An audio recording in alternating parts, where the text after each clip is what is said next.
Hey guys, good morning. This is Vinay again, and today's topic I've selected. Let's start with the Indian Constitution. I will be talking you today fundamental rights, fundamental duties, and all. So let's start with the Constitution. What and all details we can get from this slide. We will be discussing that. So here you can see that the Indian Constitution is the supreme law of India. So all the law has to be abide with the Constitution of India. In India, Constitution is the superior authority. Nothing is above the Constitution in India. So in India, if asked which one is more powerful, Parliament, Constitution, Supreme Court. So in that way, we have to answer that Supreme Court of India is not, and even Parliament also. The Constitution is the most powerful tool in Indian democratic system.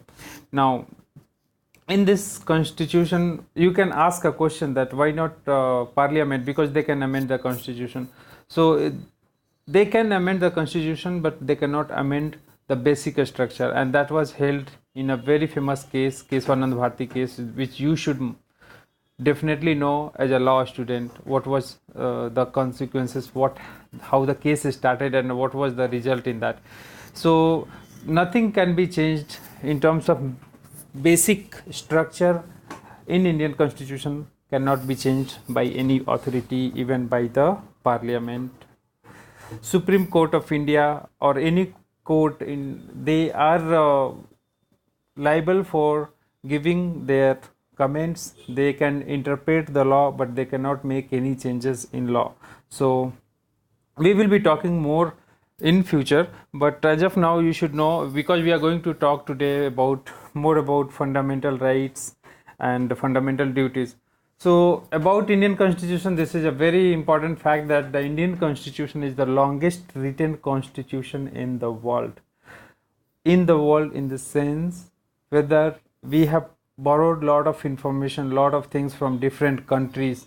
So after compiling all this, it became the world biggest constitution containing 448 articles and 25 parts, 12 schedule and 5 and different. There are constitution has gone through different amendments. See, it says here 98, but as of now, as far as I know, it's a 102 amendment is already done.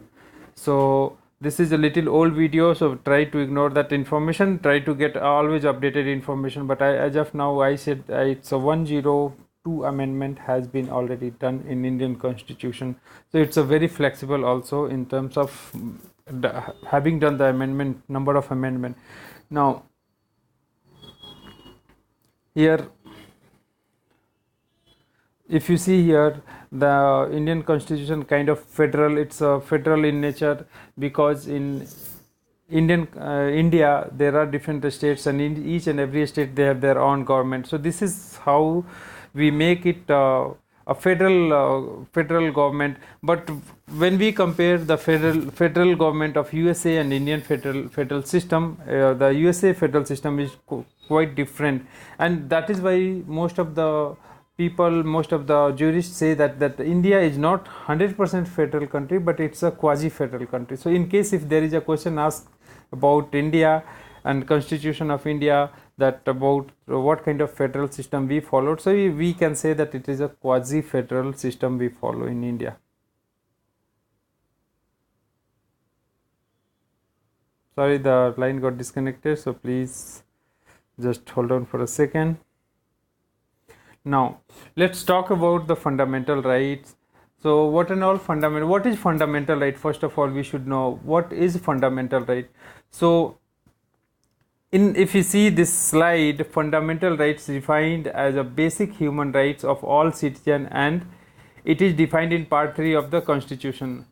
It applies to everyone. It applies to each and every individual in India. It doesn't mean where the person from, what the color of his skin is, and caste, creed, gender does not mean any changes to Constitution. So this fundamental right is applicable. It's given by the state to all the. It's actually given by the Constitution of India that a state should not take these rights from any individual, any Indian citizens, in any circumstances. There are some exceptions, we will be talking about it. Yeah, so there are 6 type of fundamental rights. We see here that right of equality is there, the all the equal before the law. So if we talk about right of equality, all people are equal before the law, how we will understand that each and every person is equal before the law? That is the question.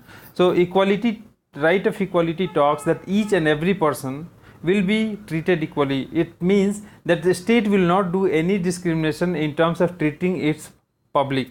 So we will be discussing more on that. So right of freedom, what is right of freedom? Right of freedom means you can freedom of speech, freedom of expression, freedom of making an union, freedom of doing your business wherever you want, freedom of travel, freedom. So there are a lot of freedom also in the fundamental rights. Suppose you are making a union, or you are gathering peacefully somewhere, state cannot control, state cannot tell you not to gather, not to form a group, and you can do with a reasonable restriction peacefully. Definitely you can proceed with that.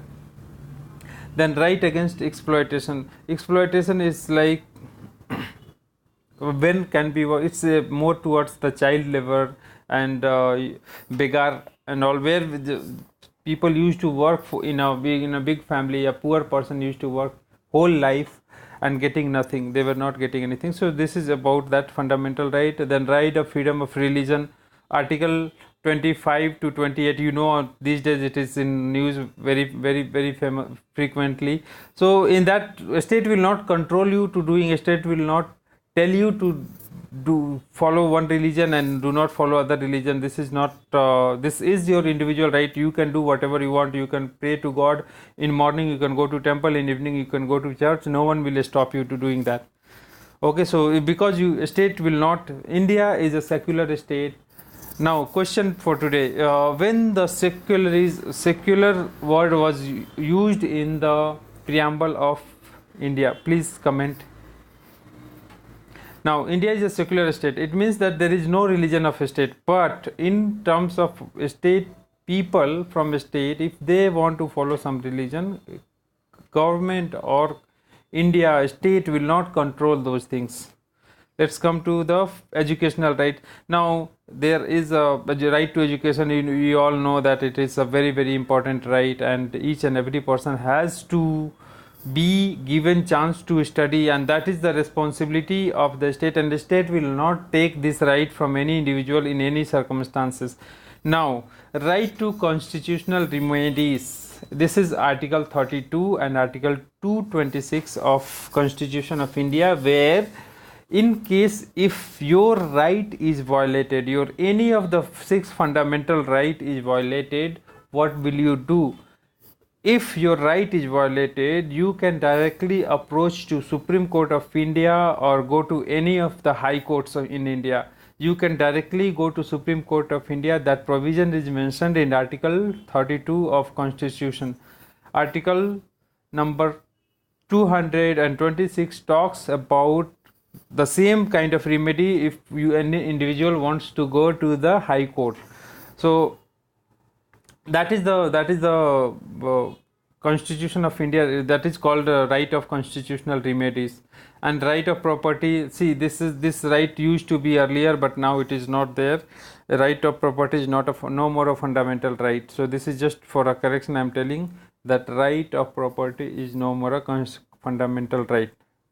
Then fundamental duties, see, it's called where there is a right there is a duty. So in that way, there are some rights which is given to the public of India, the citizens of India, but a state expects some kind of duty from the citizens also. So what exactly the fundamental duties are? Okay, so this all, you have to value your flag, you have to national anthem, national flag, you have to have, there should be you have to respect the national heritage, to safeguard public property and other things.